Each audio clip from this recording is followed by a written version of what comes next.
pessoal, sejam bem-vindos a mais uma videoaula do curso de Estatística. Eu sou o professor Paulo Henrique. Nesta aula nós vamos fazer um resumo de estatística descritiva. Então essa é a primeira parte aí desse resumo. Bom, mas lembrando, o que é a estatística descritiva, né? Lembrando, a estatística descritiva ela serve para nós descrevermos e sumarizarmos os dados, né? O conjunto de dados que nós temos, o conjunto de observações. Daí, quando a gente quer sumarizar e descrever esse conjunto de observações, nós utilizamos a estatística descritiva. Para fazer isso, nós podemos fazer o uso de tabelas de distribuição de frequência, conforme a gente já viu, e podemos utilizar também gráficos, né? Entre os gráficos, aí, o principal que a gente viu é o gráfico histograma. E também fazer descrição paramétrica, né? Nesse caso, essas descrições paramétricas, elas dizem respeito a quem? Então, basicamente, é o que a gente vai ver nesta videoaula. As medidas de posição, as medidas de dispersão, medidas de assimetria. No caso, eu coloquei só medida, porque nós vamos utilizar uma, que é o coeficiente de assimetria de Pearce, mas existem outros aí. E também a medida de kurtose, que nós vamos utilizar uma medida também específica. Bom, então vamos começar com as medidas de posição. O que são as medidas de posição? A gente pode falar medidas de posição, medidas de tendência central, são aquelas que vão informar para nós sobre a posição típica dos nossos dados. Entre essas medidas de posição, as principais que nós temos aí, a média, a moda, a mediana e as medidas separatrizes. Bom, a média, sem sombra de dúvida, é a medida de posição mais comum, ou talvez a mais importante que nós temos aí. Então, dado um conjunto de N observações, então o N aí vai representar o tamanho da amostra no qual a gente quer conhecer a sua média, né? E as observações x1, x2 até xn. Né?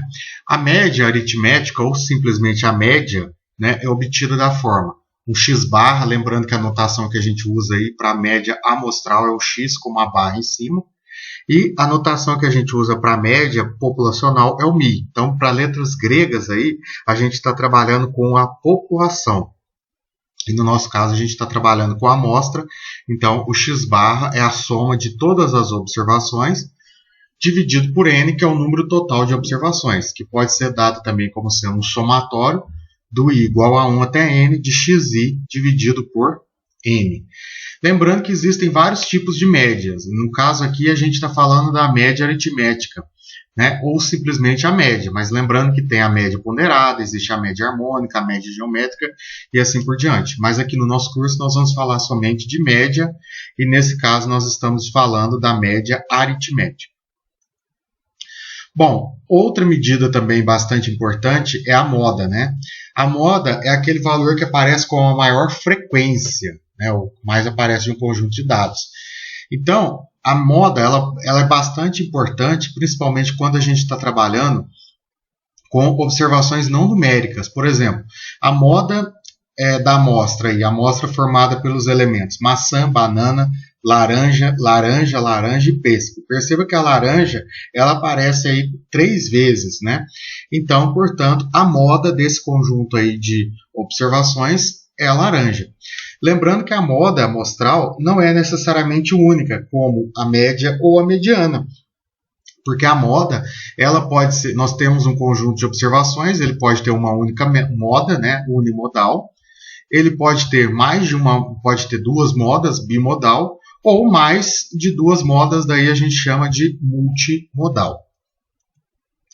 Já a mediana, né, ela vai ser um valor intermediário, né, que vai separar a metade superior da metade inferior do conjunto de dados nos quais a gente está trabalhando. Esse valor aí vai depender, né, do conjunto de observações que eu estou trabalhando. Se eu tenho n observações, esse n é ímpar, eu encontro a mediana de uma forma. Se é par, eu encontro a mediana de outra maneira. Lembrando, a mediana, tanto para eu encontrar a mediana ou qualquer outra medida separatriz, a primeira coisa que eu devo fazer é ordenar o meu conjunto de observações. Então, a primeira coisa que você vai fazer para encontrar a mediana ou qualquer outra medida separatriz é ordenar o seu conjunto de observações. O que é ordenar? É você colocar do menor valor observado até o maior valor observado. Porque a mediana vai ser aquele valor que divide um conjunto de observações ao meio, em duas partes iguais, né? Um conjunto de observações ordenado, né? Em duas partes iguais. Bom, se nós tivermos então um n ímpar, a minha mediana vai ser o valor do x que ocupa a posição n mais 1 dividido por 2, onde o n denota o número de observações. Se o n for par, a minha mediana vai ser a média aritmética dos dois valores do x, que ocupa a posição n sobre 2 mais a posição n sobre 2 mais 1. E aí eu somo então esses dois e divido por 2. Então, eu tenho o valor da minha mediana. Bom, agora nós temos também as medidas separatrizes, né, onde nós sabemos que a mediana é um caso particular de um conjunto mais amplo de medidas estatísticas, né, que por sua vez são as chamadas separatrizes. Separatrizes, como o próprio nome diz, são aqueles valores que vão separar, vão dividir um conjunto de observações em partes aí, pode ser partes iguais, no caso a mediana, ou em partes que não sejam iguais às outras medidas que são os quartis, né, os percentis e os decis. A separatriz de ordem P é o valor tal que pelo menos P% dos dados são menores do que ele e pelo menos 1 menos P% são maiores. Então, isso é uma definição para a separatriz. As separatrizes, então, as mais comuns são os quartis, decis e percentis, cujos fatores de divisão, 4 para quartis, decis 10, né, e percentis 100. Mais precisamente, nós temos aí 3 quartis, que é o primeiro, o segundo quartil, que é a mediana, e o terceiro quartil. Eu tenho 9 decis e eu tenho 99 percentis. Os quartis a gente vai representá-los pela letra Q, letra maiúscula Q, são eles, né? O primeiro quartil, Q1, é aquele valor que vai dividir meu conjunto de observações ordenado, né? De tal maneira que abaixo desse valor eu tenho 25% das observações e acima desse valor eu tenho os outros 75% das minhas observações. O segundo quartil, Q2, que por sua vez nada mais é do que a mediana, deixa 50% das observações abaixo dele e os outros 50% acima dele. É muito comum a gente considerar o Q2, a gente não falar de Q2 e ao invés de falar de Q2 nós utilizamos MD, que é a mediana. Já o terceiro quartil é aquele valor que vai deixar 75% das observações abaixo dele e 25% acima dele. Já os decis são representados pela letra D, letra maiúscula, né, D, e os percentis pela letra maiúscula P. Assim, por exemplo, temos que o terceiro decil, que é a notação que a gente vai utilizar, um D3, deixa 30% das observações abaixo dele e os outros 75% das observações acima dele. O quinto decil e o 50º percentil correspondem à mediana. Então, ao invés de eu falar o quinto decil, o 50º percentil ou o segundo quartil, eu posso, ao invés disso, falar simplesmente mediana. O 80º percentil, por sua vez, ele vai deixar 80% das observações abaixo e pelo menos 20% das observações acima dele. Bom, aí está uma representação, né, das medidas separatrizes, mas basicamente dos quartis, que são bastante utilizados aí. Então, a gente pode pegar um conjunto de observações e ordenar esse conjunto de observações, colocar desde o menor valor observado, que ali está representado pelo extremo inferior, até o maior valor observado, representado ali pelo extremo superior. E daí, se eu dividir ele em 4 partes, então eu tenho 25% para cada uma dessas partes. Então, o meu primeiro quartil vai se localizar ali com 25% abaixo e 75% acima. A mediana ali 50% para cada lado. Né? O terceiro quartil, 75% abaixo e 25% acima. E essa faixa central aí, perceba que a gente tem um tamanho aí de 50%. Bom, com as medidas separatrizes, né, com o conjunto de observações ordenadas, a gente encontra então os quartis. A posição, né, onde que está o primeiro quartil, vai ser o valor que ocupa a posição n mais 3 dividido por 4. Então você tem um conjunto de observações ordenado, e aí aquele valor que ocupar a posição n mais 3 dividido por 4 vai ser, por sua vez, o meu primeiro quartil. Já o terceiro quartil, Q3, será aquele valor que ocupar a posição 3n mais 1 dividido por 4. Muitas vezes esses valores da posição não serão valores necessariamente inteiros. Aí daí a gente precisa utilizar uma regrinha ali para encontrarmos basicamente aquele valor representado por primeiro quartil, terceiro quartil e assim por diante. Por exemplo, vamos considerar aí que nós temos o seguinte conjunto de dados, né, já ordenados. Então, se eu pedir para vocês para calcularem, para encontrar os quartis, a mediana, ou qualquer das medidas separatrizes, também os percentis, decis, a primeira coisa que você deve fazer é ordenar o seu conjunto de observações, colocar do menor valor observado para o maior valor observado. Então, nós temos os valores aí 10, 10, 12, 12, 14, 15, 18 e 20. Daí está pedindo para nós encontrarmos o Q1 e o Q3. Bom, como que a gente faz isso? A posição, então, do Q1 vai ser dada por 8 mais 3 dividido por 4. Então, eu encontrei um valor de 2,75. É um pouco estranho, né? Qual que é o valor que ocupa a posição 2,75? Significa aí que nós temos que o nosso primeiro quartil está entre a segunda e a terceira posição. Então, esse 2,75 vai denotar isso para nós.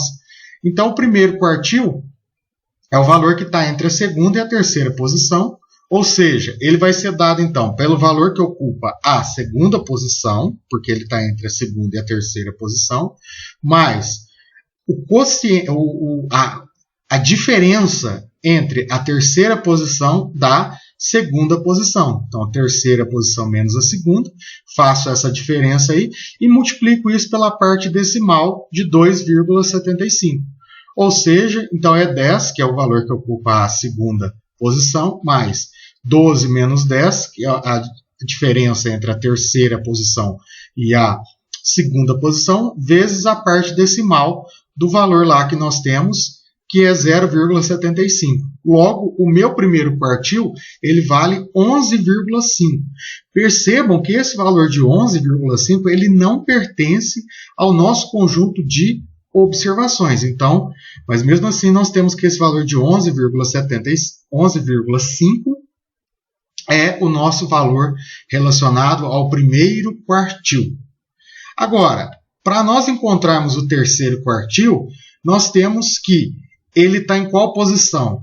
É 3n mais 1 dividido por 4. O n vale 8, então 3 vezes 8 mais 1 dividido por 4. Daí a gente encontrou um valor de 6,25. Então, por isso que eu coloquei aí. Ele está entre a sexta e a sétima posição. Logo, eu vou pegar, então, o valor, quem está na sexta posição, que é 15, mais a diferença entre quem está na sétima posição pela sexta posição, então 18 menos 15, vezes a parte decimal, que é 0,25. Então, fazendo essa conta, aí eu encontrei o valor de 15,75 como sendo o meu terceiro quartil. Esse valor de 15,75 também não pertence ao meu conjunto de observações. Bom, agora, já a posição de um determinado percentil, a gente vai encontrar como sendo P, que multiplica n mais 1 dividido por 100. Esse P aí vai denotar o fator que a gente está procurando dos percentis. Pode ser qualquer um dos valores de 1 a 100. Mas, por exemplo, vamos encontrar aí o P10, né, o 10º percentil, e o 25º percentil. Então, vamos pegar esse conjunto de observações aí. Primeira coisa, eu tenho que ordenar o conjunto de observações, ele já está ordenado aí. Então, 12, 13, 15, 15 e assim por diante. Ele já está ordenado. E aí, uma vez eu faço isso, eu tenho então que encontrar o P10. Como é que eu vou fazer isso? Então, eu vou considerar o P valendo 10 multiplicado por n mais 1 dividido por 100. Então, o 10º percentil, ele vai estar em qual posição? Ele vai estar entre a primeira e a segunda posição, ou a segunda observação. Ou seja, por quê? Porque meu P vale 10, então 10 vezes 12 mais 1, isso aí dividido por 100, então isso é 1,3. Então denota para nós que ele está entre a primeira e a segunda posição, ou a segunda observação.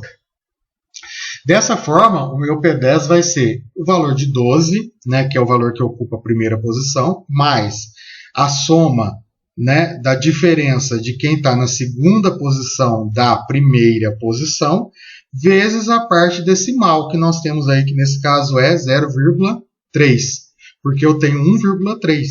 Né? Logo, o meu valor do 10º percentil vai ser 12,3. Já o 25º percentil vai ser 15, né, mais 15 menos 15 vezes 0,25. Então, daí vocês façam aí para comprovar. Então, esse valor aí ele já pertence ao meu conjunto de observações. Bom, essa aula fica com esse conteúdo e na próxima aula a gente vai falar sobre